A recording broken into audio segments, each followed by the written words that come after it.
अस्सलाम वालेकुम। आज इंग्लिश ग्रामर और कंपोजिशन में हम एग्रीमेंट मिस्टेक के बारे में पढ़ेंगे। सबसे पहली हम मिस्टेक हमारे पास है फ्रिक्शन एग्रीमेंट। जब कभी सेंटेंस में फ्रिक्शन यूज़ होगी तब हमने नाउन पे फोकस करना है। अगर वो सिंगुलर है तो उसका हेल्पिंग वर्ब भी सिंगुलर होगा, अगर वो प्लूरल है तो उसका हेल्पिंग वर्ब भी प्लूरल होगा। For example, half of the plate is empty. आप देखें, हमने हाफ को नहीं देखना, हमने सिर्फ प्लेट को देखना है। प्लेट क्योंकि सिंगुलर है इसलिए इसके साथ हेल्पिंग वर्ब भी सिंगुलर आएगा। Half of the plate is empty. Quarter of the plates are empty. अब आपने क्वार्टर को नहीं देखना, प्लेट्स को देखना है। चूंकि नाउन प्लूरल है इसीलिए इसके साथ हेल्पिंग वर्ब भी प्लूरल आएगा, plates are empty. Next agreement mistake हमारे पास है कलेक्टिव नाउन्स। अच्छा, कुछ नाउन्स ऐसे होते हैं जब वो यूनिटी को शो करते हैं तो उनके साथ वर्ब हमेशा सिंगुलर आएगा। अगर वो यूनिटी को शो नहीं करते तो उनके साथ वर्ब प्लूरल आएगा। फॉर एग्जांपल, एक वर्ड है टीम। टीम कहते हैं ग्रुप ऑफ प्लेयर्स को। जब टीम यूनिटी को शो करेगी तो उसके साथ हेल्पिंग वर्ब सिंगुलर आएगा। For example, the team is playing well. अब चूंकि टीम यकजान होकर खेल रही है इसीलिए इसके साथ हेल्पिंग वर्ब सिंगुलर आएगा। The team are enjoying lunch with their families. अब आप देखें, जो टीम के मेंबर्स हैं, हर टीम के मेंबर्स की अपनी एक फैमिली है। जो टीम के मेंबर्स हैं वो अपनी अपनी फैमिलीज के साथ लंच इंजॉय कर रहे हैं।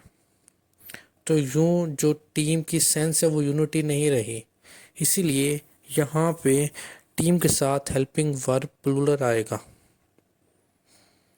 नेक्स्ट एग्रीमेंट मिस्टेक में हमारे पास है सिंगुलर सब्जेक्ट कंसेप्ट। अच्छा, कुछ वर्ड्स ऐसे होते हैं जिनके लफ्ज़ी मतलब और होते हैं और जिनकी सेंस और होती है।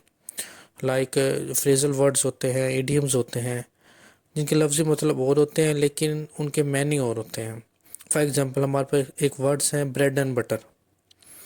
ब्रेड एंड बटर उर्दू में रोज़ी रोटी को कहते हैं, लेकिन इसका जो लफ्ज़ी मतलब है वो ब्रेड का मतलब और है, बटर का मतलब और है। ब्रेड मतलब रोटी, बटर मैनी मक्खन। अगर हम मक्खन और रोटी का जिक्र करेंगे यानी कि इसके लफ्ज़ी मतलब पे गौर करेंगे तो हमारे पास हेल्पिंग वर्ब प्लूरल आएगा। For example, bread and butter are including in the shopping list. यहाँ पे देखें, उसके पास जो शॉपिंग लिस्ट थी उसमें रोटी और मक्खन अलग-अलग थे, लेकिन जब हम bread and butter is different to earn, is difficult to earn, तो यहाँ पे हमने जो ब्रेड एंड बटर लिया है वो रोज़ी रोटी की सेंस में लिया, यानी कि उसका हमने फ्रेजल वर्ड्स यूज़ किया है। उसका लफ्ज़ी मतलब नहीं लिया बल्कि उसकी सेंस यूज़ किया कि रोज़ी रोटी कमाना मुश्किल है। नेक्स्ट एग्रीमेंट मिस्टेक हमारे पास है परमानेंटली प्लूरल कलेक्टिव नाउन। हाँ, अब कुछ नाउन ऐसे होते हैं जो हमेशा ही जमा होते हैं। इन वर्ड्स को आप याद कर लें, आपके लिए आसानी रहेगी। Police, clergy, cattle, people, vermin, फाना, फ्लोरा, पोल्ट्री, जेंटली, पर्सनल्स। ये वो वर्ड्स हैं जो हमेशा सिंगुलर फॉर्म में होते हैं लेकिन इनके साथ हेल्पिंग वर्ब हमेशा प्लूरल लगता है। इसमें आपने पुलिस और पीपल को छोड़ देना है, वो समटाइम सिंगुलर यूज़ होते हैं, समटाइम प्लूरल यूज़ होते हैं। उसकी मिसाल भी मैं आपको आगे चल के बताता हूँ।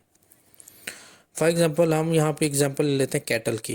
अब कैटल जो देखें वो सिंगुलर नाउन है लेकिन इसके साथ हेल्पिंग वर्ब प्लूरल यूज़ हुआ है क्योंकि वो परमानेंट प्लूरल कलेक्टिव नाउन है। द कैटल आर ग्रेजिंग, ये सीएसएस में भी आया हुआ है, द कैटल आर ग्रेजिंग।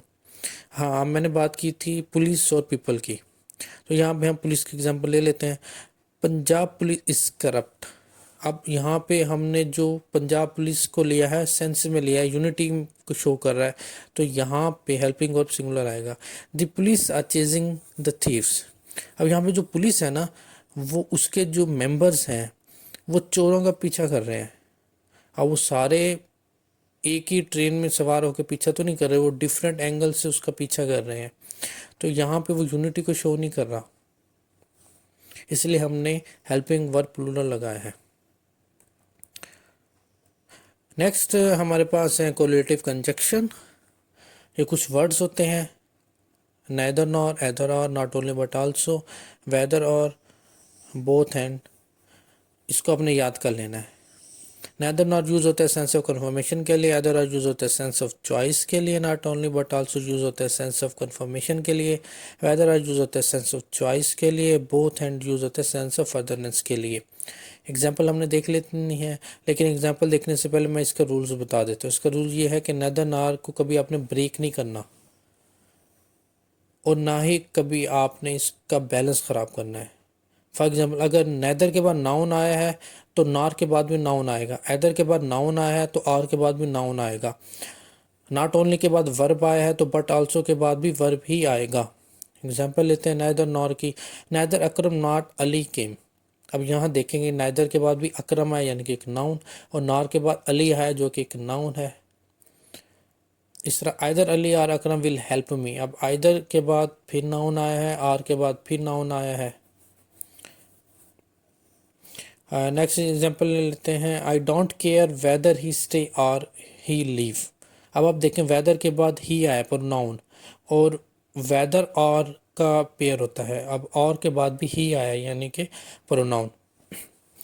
अब एग्जांपल ले लेते हैं हम, not only Javed is honest but also smart. दिखने में तो ये सेंटेंस बिल्कुल ठीक लगता है, लेकिन आप देखें कि नॉट ओनली के बाद जावेद यानी कि नाउन आया है, जबकि बट आल्सो के बाद स्मार्ट आया है, जबकि स्मार्ट एक, तो इसलिए ये not only Javed is honest but also smart, ये गलत है।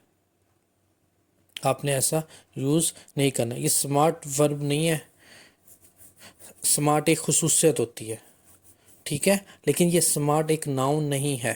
यह एक मिस्टेक हो गई है लिखने में जो मैंने आपको बता दी है। इंशाल्लाह नेक्स्ट वीडियो में मैं आपको इंग्लिश ग्रामर एंड कंपोजिशन के बारे में और बताऊंगा। अपना ख्याल रखिएगा। अल्लाह हाफिज़।